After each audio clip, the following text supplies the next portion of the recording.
56 years.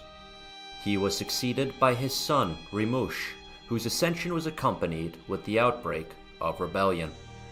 Despite the many uprisings his father had put down, resistance to Akkadian hegemony was evidently reinvigorated by what the Sumerians perceived to be a moment of weakness.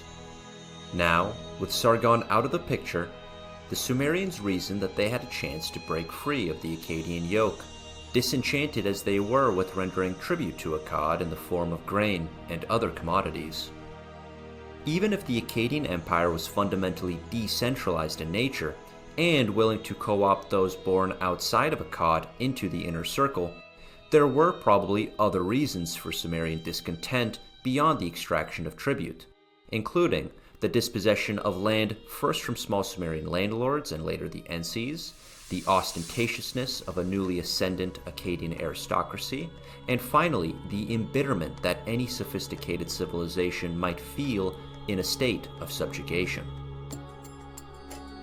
But however legitimate these misgivings were, Sumerian resistance was summarily crushed by Rimush and his armies. The Sumerian cities of Umma, Lagash, Adab, Dare, and Kazulu were all brought to heel once again. After all these millennia, we still have the cold, clinical casualty counts of these reconquests, carefully recorded in cuneiform inscriptions by the scribes of Rimush. In all, something like 23,000 Sumerians were supposed to have been killed in battle, with twice that number being taken captive.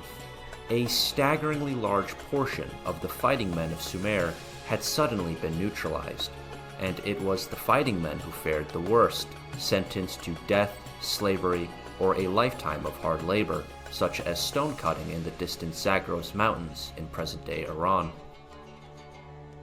In a further act of reprisal, Rimush seized some 134,000 hectares of farmland outside of Lagash and Umma.